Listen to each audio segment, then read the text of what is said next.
ভারত কৃষি প্রধান দেশ। ভারতের শতকরা প্রায় 70% মানুষ কৃষিকাজের ওপর নির্ভরশীল। ভারতবর্ষের জাতীয় আয়ের প্রায় 50% আসে এই কৃষি এবং সহযোগী ক্রিয়াকলাপের মধ্য থেকে। তাই ভারতীয় জনজীবনে এবং ভারতীয় অর্থনীতিতে কৃষির গুরুত্ব অপরিসীম। কৃষির বিভিন্ন গুরুত্বগুলির মধ্যে অন্যতম হল জাতীয় আয়ের অন্যতম উৎস হল কৃষিজ দ্রব্য। জীবিকা অর্জনের সহজ মাধ্যম কৃষিকাজ। কাজের সুযোগ সৃষ্টিতে কৃষির ভূমিকা অপরিসীম। শিল্পোন্নতিতে ও কৃষির ভূমিকা বিশেষ গুরুত্বপূর্ণ। কৃষি বৈদেশিক মুদ্রা সংগ্রহের অন্যতম মাধ্যম। কৃষিভিত্তিক দেশ ভারতের অর্থনৈতিক ক্রিয়াকলাপ কৃষিকাজকে কেন্দ্র করে গড়ে উঠলেও বহু প্রাচীনকাল থেকেই ভারতের অধিবাসীদের শিল্পে দক্ষতা ও পারদর্শিতা নিদর্শন পাওয়া যায়।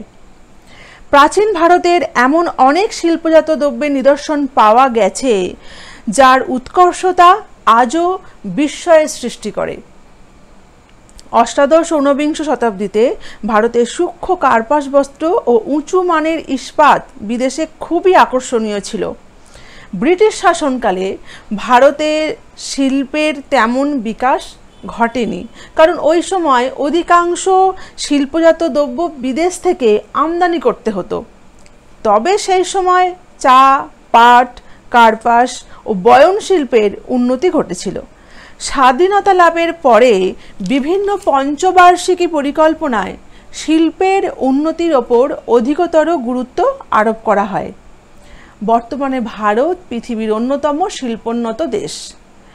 শিল্প বা কলকারখানা স্থাপন করার জন্য প্রয়োজন হয়ে পড়ে জমির বা কৃষি জমির।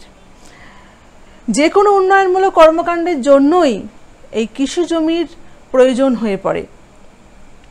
জমির মালিক যদি স্বেচ্ছায় এই জমি দিতে চায় তাহলে কোনো গোলযোগ বাঁধে না, কিন্তু অনেক সময় দেখা যায় সরকারের ভ্রান্ত নীতি এবং অপরিণামদর্শিতার জন্য তারা অনেক সময় জোর করে জমির মালিকের কাছ থেকে জমি করায়ত্ত করতে চায়। উন্নয়নের দোহাই দিয়ে তাদেরকে জমি দিতে বাধ্য করা হয়। যখন এই জোর এবং জুলুম চলে তখনই গোলযোগ বাঁধে, কারণ জমির মালিকের কাছে একটা স্বাধীন আয়ের উৎস এবং জমি বংশানুক্রমিকভাবে একটা নিশ্চিন্ত আয়ের উৎস। তাই কোনো জমির মালিক স্বেচ্ছায় যদি তার মত না থাকে তাহলে জোর করতে গেলে তো সে বিদ্রোহ করবেই। এই রকমই ঘটনা স্বাধীনতা পরবর্তীকালে অনেক ঘটেছে। কৃষকরা সংঘবদ্ধ হয়ে আন্দোলন করেছে। এরকমই একটা ঘটনার সাক্ষী আমরা হয়েছি সাম্প্রতিককালেই। 2006 সালে পশ্চিমবঙ্গে তৎকালীন বামফ্রন্ট সরকার সিঙ্গুরে টাটা মোটরস যে ন্যানো গাড়ির কারখানা নির্মাণ করতে চেয়েছিল, তখন সেখানে আমরা দেখতে পাই যে অনেক কৃষকই ছিলেন যারা তাদের জমি ছেড়ে দিতে চাননি। অনেক কৃষক ছিলেন যারা জমি দিয়েছিলেন এবং তার বিনিময়ে টাকাও নিয়েছিলেন, কিন্তু বেশিরভাগ কৃষকই এই জমি দিতে চাননি। ফলে ব্যাপকভাবে এক আন্দোলন সংগঠিত হয়েছিল। কিন্তু সরকার তৎকালীন বামফ্রন্ট সরকার এই কারখানা স্থাপন করতে একদম বদ্ধপরিকর ছিলেন, কারণ সেই সরকার সাধারণ মানুষকে এই প্রতিশ্রুতি দিয়েছিলেন যে তাদের সরকার যদি পশ্চিমবঙ্গে থাকে তাহলে বেকার সমস্যা দূর হবে এবং শিল্প স্থাপনের দিকে কলকারখানা স্থাপনের দিকে জোর দেওয়া হবে। ফলে তারা তাদের প্রতিশ্রুতি রক্ষার ক্ষেত্রে যেমন দায়বদ্ধও ছিল, কিছুটা মরিয়াও হয়েছিল। বেকার সমস্যা দূরীকরণ, কর্মসংস্থান সৃষ্টি এবং রাজ্যের অর্থনৈতিক উন্নতি ঘটার ক্ষেত্রে এই কারখানা যেন স্থাপন করা খুবই জরুরি হয়ে পড়েছিল। এইভাবে সরকার চাইছে কারখানা স্থাপন হোক, অন্যদিকে যারা এই জমির মালিক বা শুধু মালিকই নয়, আমার ভাগ চাষি বা ভূমিহীন চাষি বা জমির সঙ্গে যুক্ত এমন অনেক মানুষ, তারা চাননি এখানে কারখানা হোক। ফলে মানুষের সঙ্গে সরকারের, সাধারণ মানুষের সঙ্গে সরকারের বিরোধ বাধল। সংগঠিত হলো এক বিরাট আন্দোলন।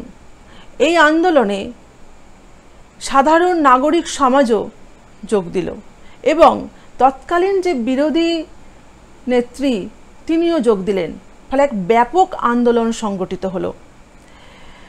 সরকার তখন জোর করে এই আন্দোলনকে দমন করার চেষ্টা করলেন। ফলে এক রক্তক্ষয়ী পরিস্থিতি সৃষ্টি হলো। অনেক আন্দোলনকারী তারা শহীদ হলেন। শুধু তাই নয়, সে সময় আমরা দেখলাম যে সরকার বামপন্থী চিন্তাধারায় বিশ্বাসী বা সেই দলের যারা নেতাকর্মী, তারা সেই আদর্শ ভুলে আদর্শচ্যুত হয়ে এই রকম এক নারকীয় ঘটনা ঘটতে দিচ্ছেন। বাড়ির মেয়েদেরও আব্রু থাকছে না। এক নৃশংস পাশবিক ঘটনা ঘটেছে, এক রক্তাক্ত পরিস্থিতি, এক উত্তাল সময়। সেই সময়ের বুকে দাঁড়িয়ে অনেক বুদ্ধিজীবী মানুষ এগিয়ে এসেছিলেন। ঠিক তেমনিভাবে অনেক কবি, সাহিত্যিক তারাও এগিয়ে এসেছিলেন।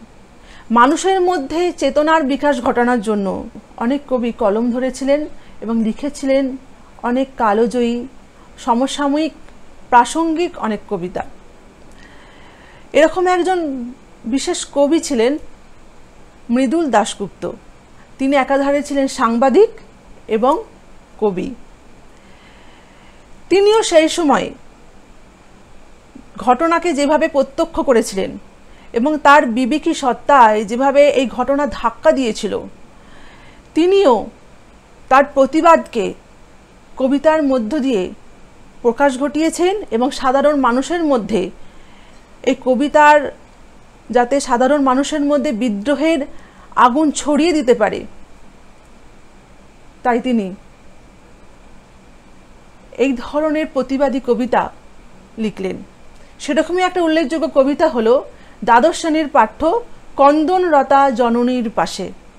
আজকে আমরা এই কবিতাটি আলোচনা করব।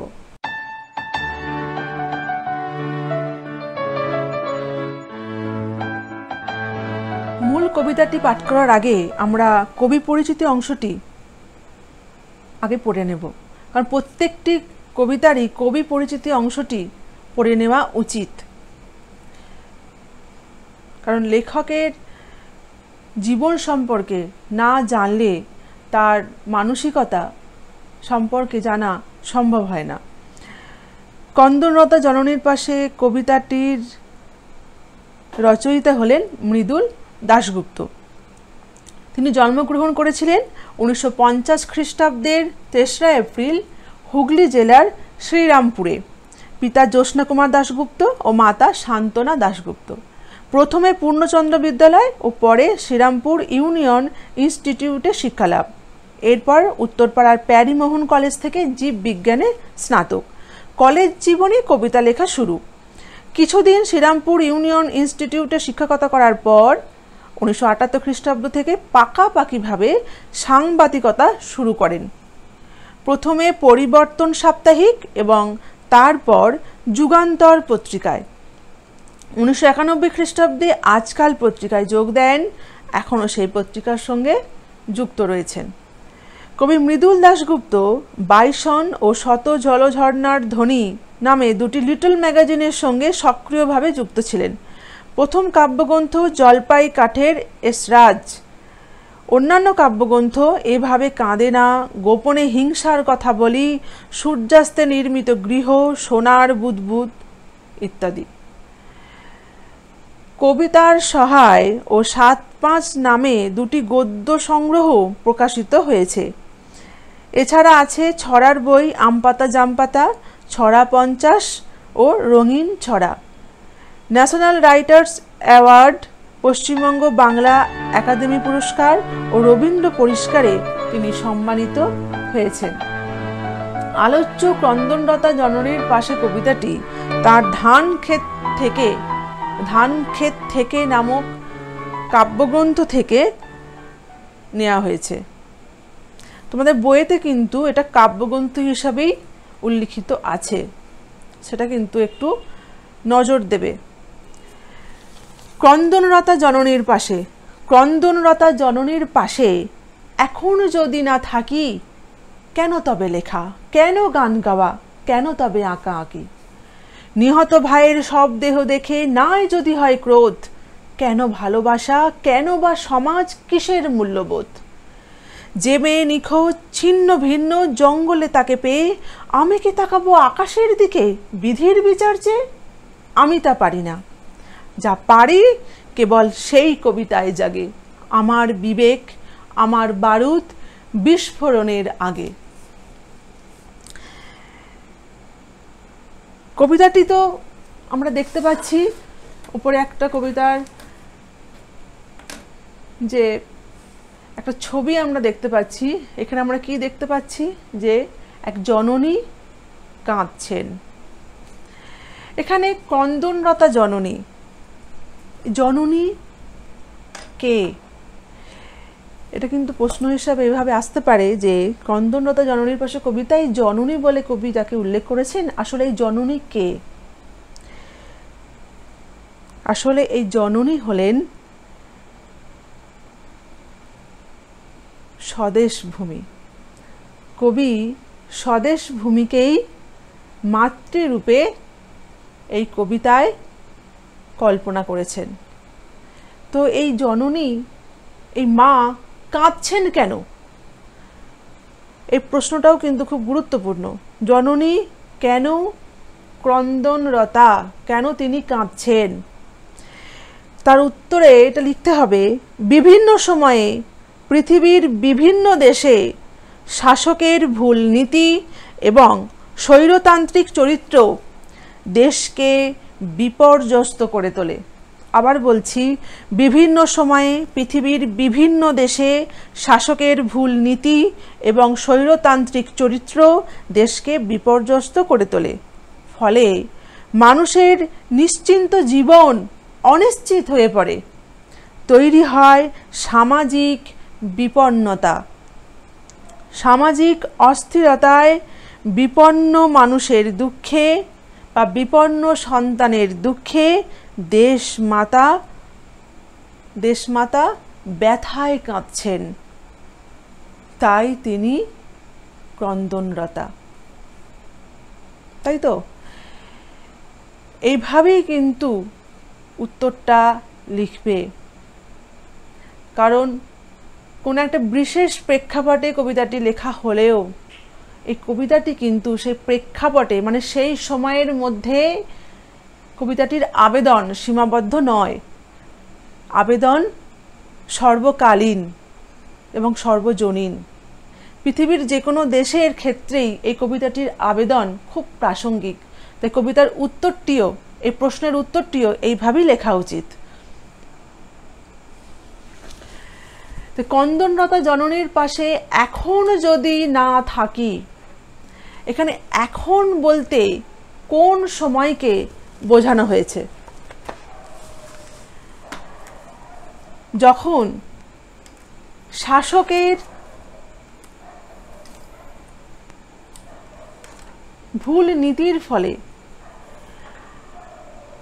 জনগণের জীবন বিপন্ন হয়ে ওঠে, অন্যায় অবিচারের মধ্য দিয়ে মানুষের জীবন অতিবাহিত হয়, ঠিক সেই সময়কেই, যে সময়ে মানুষ বিপন্ন হয় শাসকের দ্বারা, সেই বিপন্ন সময়ের দিকে ইঙ্গিত করেই কবি এখন এই শব্দটি ব্যবহার করেছেন। অর্থাৎ বিপন্ন সময়ের মধ্যে যখন দেশ বিপন্ন, যখন দেশের মানুষ কাঁদছেন। দেশ তো গঠিত হয় মাটি এবং মানুষ নিয়েই, তাই মানুষের কান্নায় মাটিও ভিজে যাচ্ছে, অর্থাৎ দেশও যেন কাঁদছেন। এই সময় মানুষ অর্থাৎ দেশ যখন বিপন্ন, স্বদেশ ভূমি যখন বিপন্ন, সেই বিপন্ন স্বদেশ ভূমির পাশে কবি দাঁড়াতে চেয়েছেন। অর্থাৎ স্বদেশ ভূমি যখন বিপন্ন, অর্থাৎ স্বদেশের মানুষ যখন বিপন্ন, অস্তিত্বের সংকটের মধ্যে যখন তারা দিন কাটাচ্ছে, সেই সংকটময় সময়কেই ইঙ্গিত করতে গিয়ে কবি এখন শব্দটি ব্যবহার করেছেন। কেন তবে লেখা, কেন গান গাওয়া, কেন তবে আঁকা আঁকি। তাই ক্রন্দনরতা জননীর পাশে যদি না থাকা হয়, তাহলে লেখা, গান গাওয়া, আঁকা আঁকি সব ব্যর্থ হয়ে যাবে। আসলে কবি বলতে চেয়েছেন, দেশ যখন সংকটের মধ্য দিয়ে যায়, মানুষের অস্তিত্ব যখন বিপন্ন হয়, তখন মানুষের পাশে দাঁড়িয়ে শিল্প সাহিত্যিকদেরও কাজ করতে হবে। কারণ শিল্প সাহিত্যিকদের মানে যার মধ্যে শিল্পী সত্তা আছে, শিল্পী সত্তা থাকা মানে কবি, লেখক, গায়ক, চিত্রশিল্পী, এনারা যে সাধারণ মানুষের থেকে একটু হলেও আলাদা। সাধারণ মানুষ গতানুগতিক জীবনের মধ্য দিয়ে জীবন কাটায়, অন্যায়কে দেখেও চুপ করে থাকে। কিন্তু যারা শিল্পী সাহিত্যিক, তারা যদি এই সময়ে মুখ বুজে থাকে, অন্যায়কে মুখ বুজে মেনে নেয়, তাহলে তাদের লেখা, গান গাওয়া, আঁকা আঁকি কোনো মূল্য থাকে না।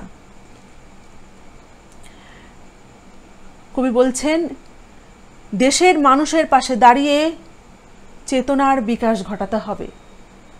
কবিকে কবিতা রচনার মধ্য দিয়ে চেতনার বিকাশ ঘটাতে হবে।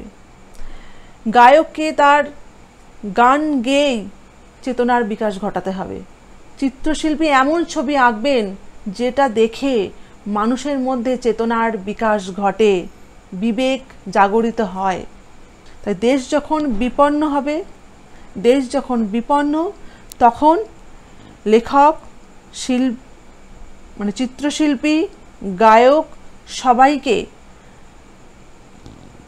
মানুষের পাশে দাঁড়িয়ে মানুষের জন্য কাজ করতে হবে।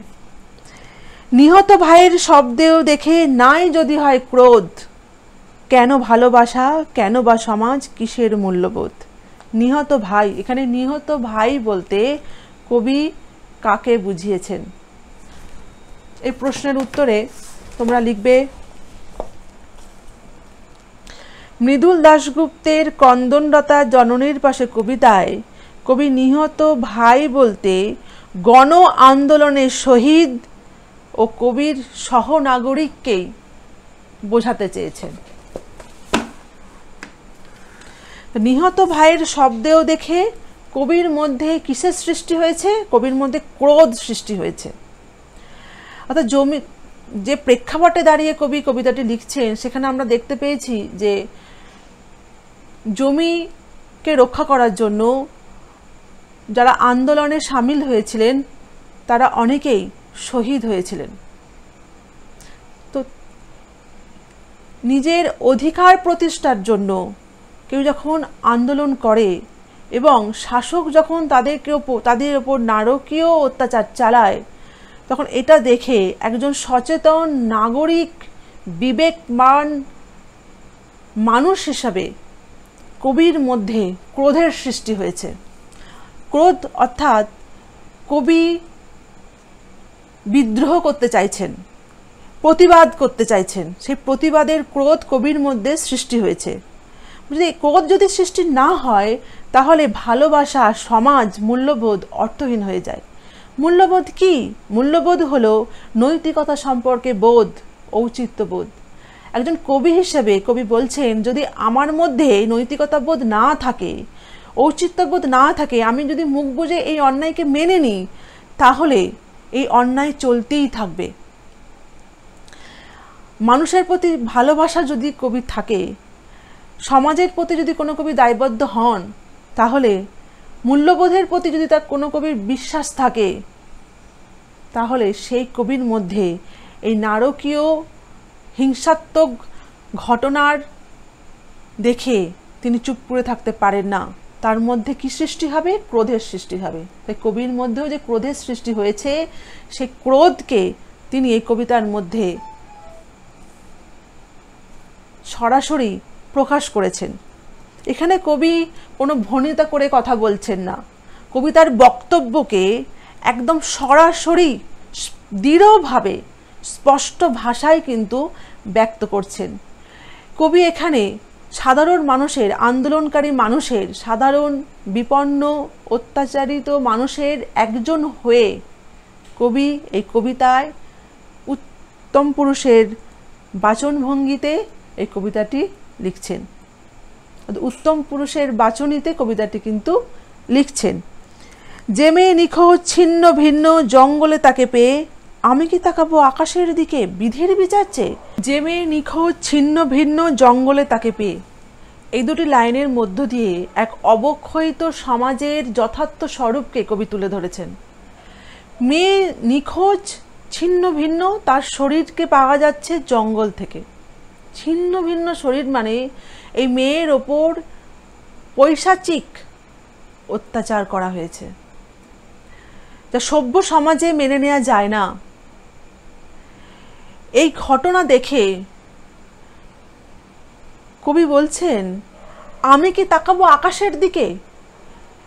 যে মেয়ে ছিন্ন ভিন্ন জঙ্গল থেকে তাকে পাওয়া গেল, এই নারকীয় পৈশাচিক ঘটনা দেখে আমি কি আকাশের দিকে বিধির বিচার চাইব?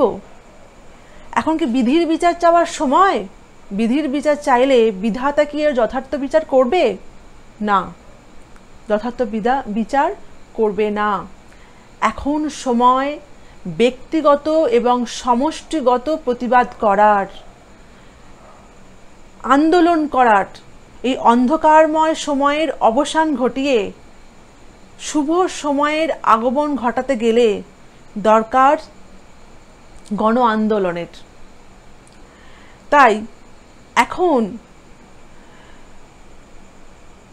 মানুষের জীবনে আধ্যাত্মিকতা বা ঐশ্বরিকতার কোনো স্থান নেই। কবি যখন তার কবিতাকে প্রতিবাদের বাহন করতে চাইছেন, তখন কবির মধ্যেও যে এই ঐশ্বরিকতার বা ঈশ্বরে বিশ্বাস থাকবে না, এটাই স্বাভাবিক নয় কি? এটাই তো স্বাভাবিক। কবি কি বলছেন? আমি বিধির বিচার চাইতে পারবো না। কবি কি পারেন? আমি কি, যে মেয়ে নিখোঁজ ছিন্ন ভিন্ন জঙ্গলে তাকে পেয়ে আমি কি তাকাবো আকাশের দিকে বিধির বিচার চেয়ে? আমি তা পারি না। কবি কি বলছেন? আমি তা পারি না। কবি কি পারেন তাহলে? যা পারি কেবল সেই কবিতায় জাগে। কবি যেটা পারেন সেটাকে তিনি কবিতার মধ্যে ফুটিয়ে তুলছেন। কি সেটা? আমার বিবেক, আমার বারুদ।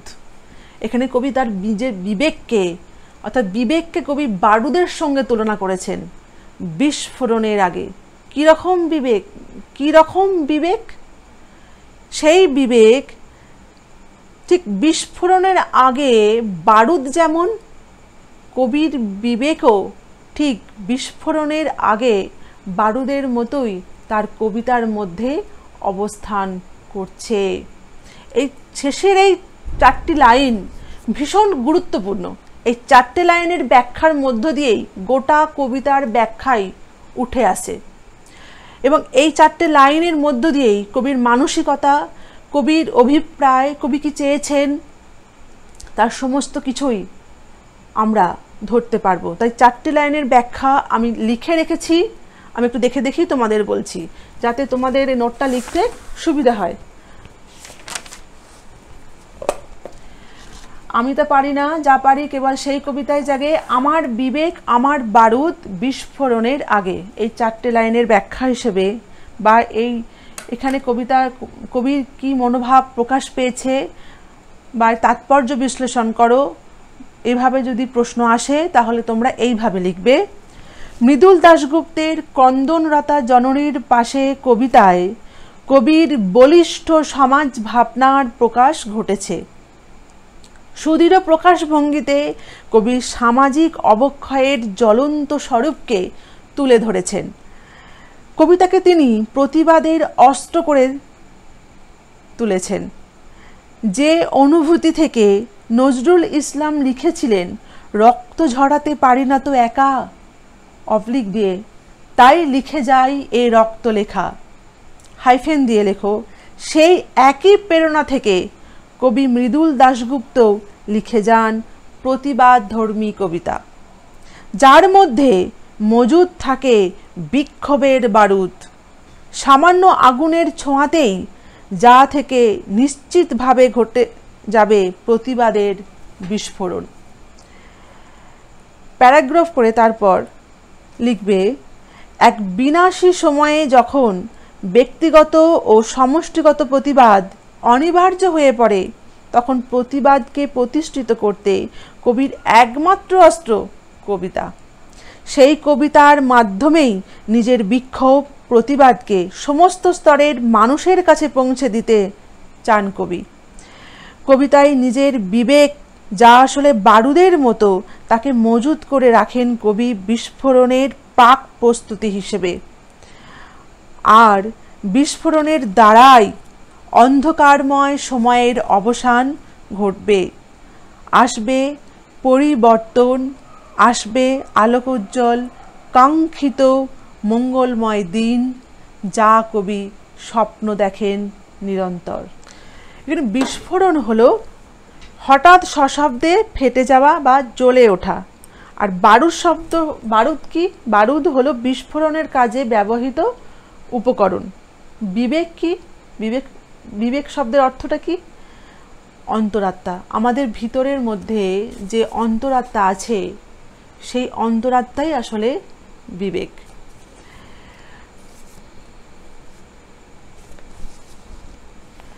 তো কন্দনরতা জননীর পাশে এই কবিতাটি ব্যাখ্যা আমি করলাম।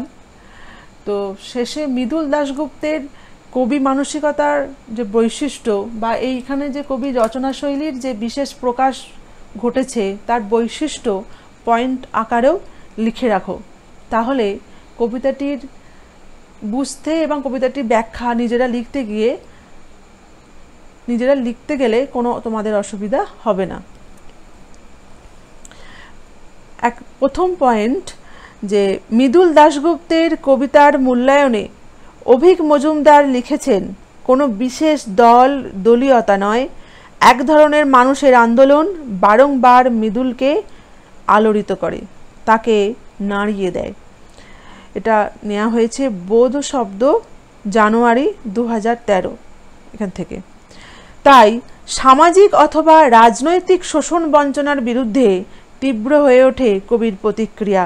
তাই মৃদুল দাশগুপ্তের কবিতা মূলত বিষয়মুখী। তিনি যে কবিতা লিখেছেন, কোনো বিশেষ দল বা কোনো বিশেষ রাজনৈতিক দল বা কোনো দলীয় রাজনীতির মুখপত্র হয়ে কিন্তু তিনি কবিতাটি লেখেননি। মানুষের আন্দোলনে সামিল হওয়ার জন্যই, মানুষের আন্দোলনকে সমর্থন করার জন্যই তিনি এই কবিতাটি লিখেছেন। 2 নম্বর পয়েন্ট বা দ্বিতীয়ত বলেও লিখতে পারো, কবিতাকে তিনি প্রতিবাদের বাহন করেছেন। কবির মধ্যে যে প্রতিবাদ সঞ্চারিত হয়েছে, সেই প্রতিবাদকে, সেই ক্ষোভকে তিনি এখানে কবিতার মধ্যে তুলে ধরেছেন। এখানে কবিতা হলো কবির প্রতিবাদের বাহন।